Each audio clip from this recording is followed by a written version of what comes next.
Hello everyone, hope your examination had been done properly and thus for today onward we will study for PT2 और इसमें हम लोग 11 से इसमें हम लोग चैप्टर 13 to 18 को कवर करेंगे. So let's begin with chapter our industries, है ना, जो हमारा चैप्टर 13 है. तो आवर इंडस्ट्रीज़ का मतलब है हमारे कल कारखाने. Industry play an important role in the utilisation of resources. इसके पहले हम लोगों ने पढ़ा था रिसोर्सेज क्या होते हैं, स्रोत क्या होते हैं, जिसमें हम लोगों ने नेचुरल रिसोर्सेज के बारे में पढ़ा था, ह्यूमन रिसोर्सेज के बारे में पढ़ा था. तो ये जो रिसोर्सेज है उसकी यूटिलाइजेशन के लिए जो इंडस्ट्री है, कल कारखाने हैं, वो बहुत ही अपना एक इम्पॉर्टेंट रोल प्ले करते हैं.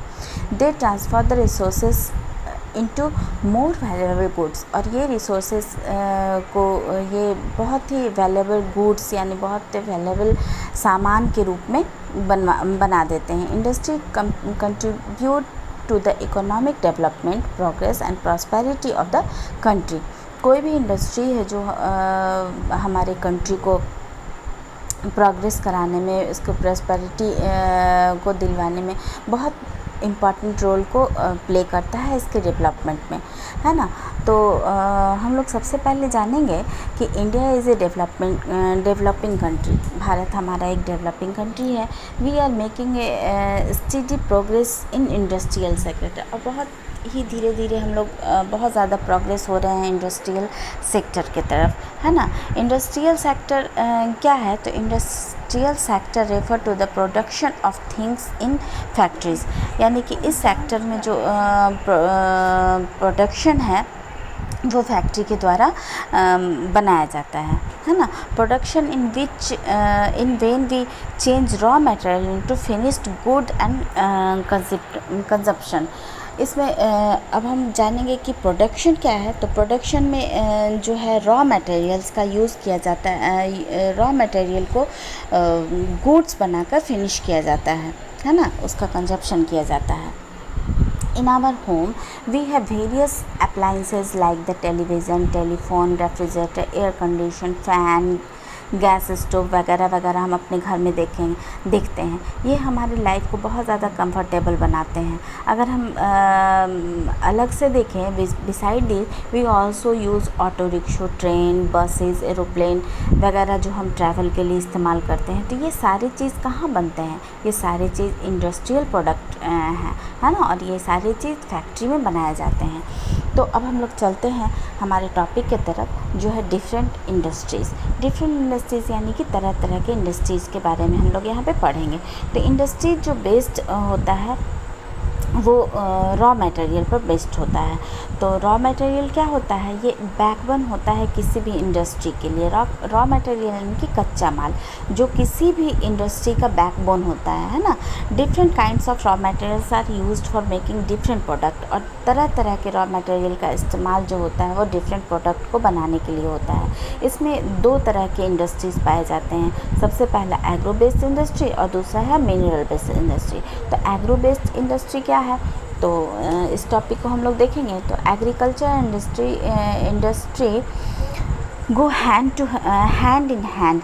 Some industry use raw material obtained from various agriculture product, जो कि एग्रीकल्चर प्रोडक्ट के थ्रू हमको मिलता है, जैसे cotton textile industry, sugar industry, food industry. ये सब हमें कहाँ से मिलता है? तो एग्रीकल्चर के बेस पे मिलता है. तो इससे जो ये जो रॉ मटेरियल से जो मटेरियल गुड्स बनाए जाते हैं, इसको हम लोग एग्रो बेस्ड इंडस्ट्री कहते हैं. दूसरा मिनरल बेस्ड इंडस्ट्री.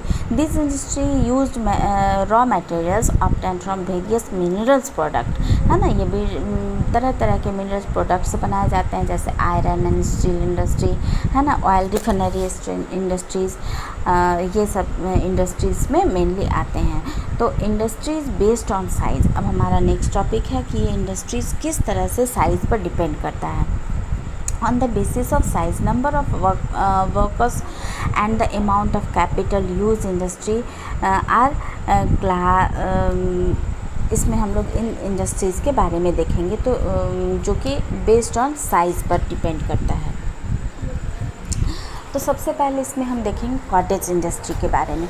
तो कॉटेज इंडस्ट्री क्या है? In cottage industry very few people work together. जहाँ ये कॉटेज इंडस्ट्री क्या है? जहाँ पर बहुत कम लोग साथ साथ में काम करते हैं। Some people produce things in their own homes. बहुत सारे लोग जो है अपने घरों में बहुत तरह के वर्कर को एम्प्लॉयमेंट देते हैं और छोटे छोटे वर्क को करते हैं। इसमें क्या क्या होता है? तो इसमें क्लॉथ वेविंग होता है, कारपेट मेकिंग होता है, हैंडीक्राफ्ट होता है, शॉल वेविंग होता है ना, ये सब चीज़ बनाए जाते हैं। ये सारे कुछ क्या है? कॉटेज इंडस्ट्रीज़ के एग्जांपल्स हैं। उसके बाद small scale industry. There are many things that can not be produce at home. बहुत सारे ऐसे चीज़ हैं जो कि घर में नहीं बनाए जा सकते। They need more people and more money. इसके लिए बहुत ज़्यादा लोगों की और बहुत ज़्यादा मनी की ज़रूरत पड़ती है। तो here the workers work in small factories using small machine. Such industries are called small scale industry. तो इसमें जो वर्कर काम करते हैं, है ना, जो छोटे छोटे मशीन पे काम करते हैं, इसको स्मॉल स्केल इंडस्ट्री कहा जाता है। This industry required more capital as compare to cottage industry. तो इसमें जो मेकिंग होता है, इसमें होजियरी गुड्स होता है, अटेंसिल्स होता है, फर्नीचर होता है, ये सब इसके स्मॉल स्केल इंडस्ट्री के एग्जांपल्स हैं। उसके बाद हम आते हैं लार्ज स्केल इंडस्ट्रीज़ की तरफ। तो when goods are manufactured on a large scale with the help of big machines, thousands of worker and the large amount of money, such industries are called large scale industry. ये तो topic से ही clear होता है कि इसमें बहुत सारे thousands of worker काम करेंगे, है ना, इसमें बहुत सारे मनी की ज़रूरत पड़ेगी और बहुत बड़े बड़े मशीन होंगे। Iron steel plant, cotton textile industry, fertiliser plants, है ना, सीमेंट प्लांट्स, ये सब जो है, रेलवे कोचेज़ एंड इंजन्स वगैरह जो एग्ज़ाम्पल है, ये लार्ज स्केल इंडस्ट्री के एग्ज़ाम्पल हैं। अब हम लोग देखेंगे कि इंडिया में ऐसे कौन कौन से इंडस्ट्रीज़ हैं। तो इंडिया में अगर हम देखते हैं, इंडस्ट्रीज़ की बात करते हैं, तो सबसे पहले इसमें हम लोग आते हैं कॉटन टेक्सटाइल इंडस्ट्रीज़ की तरफ। It is the largest and the oldest industries in India. ये बहुत पुराना और बहुत बड़ा इंडस्ट्री है भारत का। Cotton textile mill are spread all over the country. ये जो है, ये पूरे ऑल ओवर कंट्री में फैला हुआ है। मुंबई, सोलापुर, पुणे, नागपुर, अहमदाबाद, सूरत, वडोदरा, लखनऊ, चेन्नई, है ना, मदुरई, ये सब इम्पॉर्टेंट सिटीज़ हैं, सेंटर हैं कॉटन टेक्सटाइल इंडस्ट्री के। उसके बाद jute textile industry. Jute is used in making gunny bags, linen, carpets वगैरह वगैरह। Jute textile are found in the state West Bengal, Orissa, Andhra Pradesh, Telangana and Assam. Jute textile industry जो है, इसमें जो हम लोग जूट से बने बैग, कारपेट्स वगैरह का इस्तेमाल करते हैं, ये वेस्ट बंगाल, उड़ीसा, आंध्र प्रदेश, तेलंगाना और आसाम में पाए जाते हैं। उसके बाद हमारा आता है sugar industry. There are a large number of sugar mills in India. बहुत ज़्यादा शुगर मिल हमारे इंडिया में पाए जाते हैं। India stand second in the world in the production of sugar cane. जो हमारा भारत है ना, वो सेकंड लार्जेस्ट है कंट्री है पूरे वर्ल्ड में शुगर केन के प्रोडक्शन में, है ना। इससे हम लोग शुगर जैजरी वगैरह प्रोड्यूस किए जाते हैं शुगर केन से, यानी गन्ने से। उसके बाद एग्रो फूड इंडस्ट्री, इसमें आता है they refer to food item, है ना। इसमें फूड आइटम बनाए जाते हैं जो एग्रीकल्चर प्रोडक्ट्स से हमें मिलता है, जैसे कि फ्रूट्स हो गया, जिससे जूस वगैरह, स्क्वैश, केचप आप लोग खाते हो ना, वो फ्रूट जैम, जेली, पिकल्स वगैरह बनाया जाता है। ये इंडस्ट्री जो है, ये जिस स्टेट में लोकेटेड है वो है पंजाब, हिमाचल प्रदेश, उत्तराखंड, उत्तर प्रदेश, गुजरात, महाराष्ट्र वगैरह में। उसके बाद हम आते हैं पेपर इंडस्ट्री के बारे में। This industry is more than the 100 years old. ये लगभग 100 साल पुराना इंडस्ट्री है। News print is the paper required from newspaper, और इसके लिए न्यूज़ प्रिंट की ज़रूरत है ना। द नेशनल न्यूज़ प्रिंट जो है नेपानगर में, मध्य प्रदेश में, वो सबसे पहला प्लांट है इसके सेटअप का। उसके अलावा वेस्ट बंगाल में, तेलंगाना, आंध्र प्रदेश, महाराष्ट्र ये सब जो है ये लीडिंग स्टेट है पेपर इंडस्ट्री के लिए, है ना। उसके बाद हम आते हैं नेक्स्ट, देखते हैं हम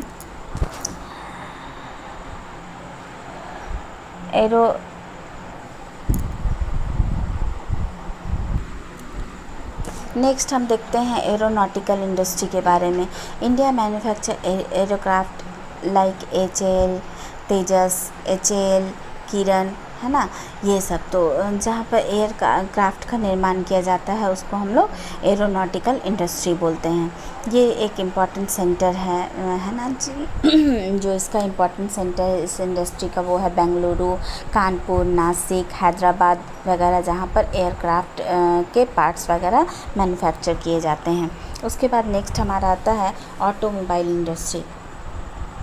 तो Indian automobile industry has made great progress. आज के डेट में जो हमारा इंडियन ऑटोमोबाइल इंडस्ट्री है वो बहुत ज़्यादा प्रोग्रेस हो गया है, जिसमें कार, जीप, ट्रक वगैरह, 3 व्हीलर, 2 व्हीलर, स्कूटर्स, मोटरसाइकिल्स वगैरह बहुत ज़्यादा बनाए जा रहे हैं, है ना। अलग अलग तरीके के बनाए जा रहे हैं। इसमें कोलकाता, गुड़गांव, चेन्नई, जमशेदपुर, जबलपुर, ये सब मेनली स्टेट है। Diesel engine are produce in Varanasi in Uttar Pradesh and electric engine at Chittaranjan locomotive works in West Bengal, है ना।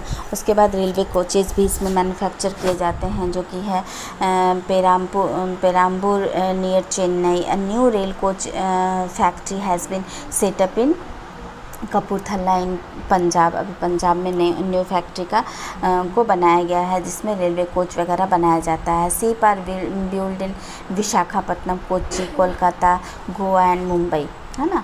तो इस तरह से हम देखेंगे कि ये सारे इंडस्ट्री जो है वो ऑटोमोबाइल इंडस्ट्री के अंतर्गत आते हैं। नेक्स्ट हमारा है iron and steel industry. Iron and steel industry forms the base for industrial development in our country. ये हमारे जो कंट्री का बेस है ना।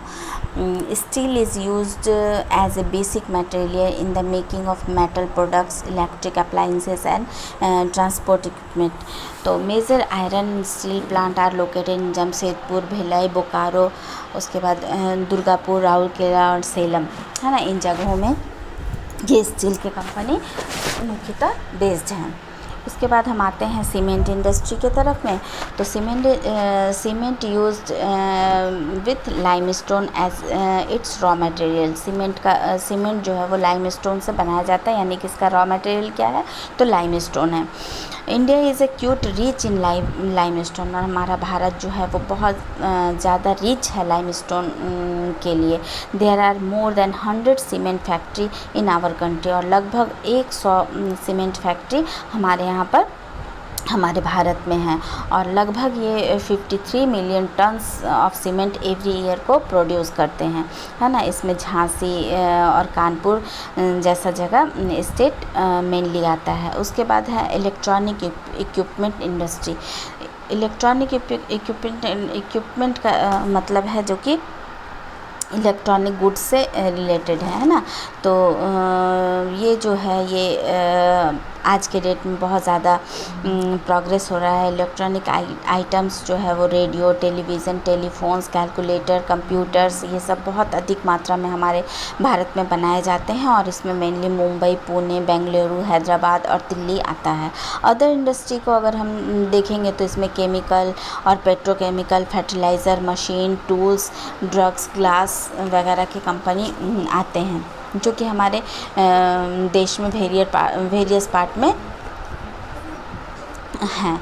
उसके बाद द हिंदुस्तान मशीन टूल्स, यानी कि जिसको हम HMT प्रोडक्शन के नाम से हम जानते हैं, ये बहुत वाइड वैरायटी के मशीन्स को प्रोड्यूस करता है, टूल्स को प्रोड्यूस करता है, और its unit are located at Bengaluru, है ना, हैदराबाद एंड सिंगापुर में इसके फैक्ट्रीज़ हैं।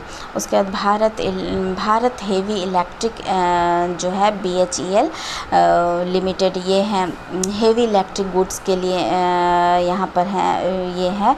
और ये भी भोपाल, हैदराबाद, हरिद्वार वगैरह में ये इंडस्ट्री हैं। उसके बाद में हम नेक्स्ट टॉपिक को देखते हैं,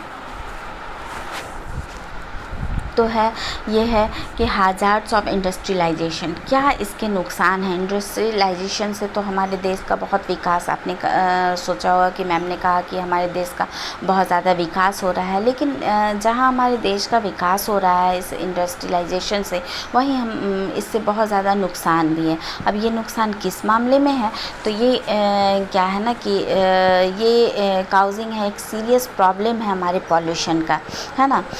ये पॉल्यूशन कैसे करता है, तो we must control pollution by implementing preventing major in the smoke, जो ये इंडस्ट्री से स्मोक निकलते हैं, है ना, और इसका जो वेस्टेज है इसका डिस्पोज़ल हमको ढंग से करना चाहिए। तो ये सब जो पॉल्यूशन क्रिएट करता है, इन सब का डिस्पोज़ल अगर हम सही ढंग से करेंगे, इसमें जो रिलीज़ लिक्विड होता है, वेस्टेज होता है, इसका डिस्पोज़ल हम अगर सच वे में करेंगे, तो इससे हम अपने इन्वायरमेंट को पॉल्यूटेड होने से बचा पाएंगे, और हमारा इंडस्ट्रियलाइजेशन के थ्रू जो हमारे देश का विकास हो रहा है वो और भी ज़्यादा उन्नत होता चला जाएगा।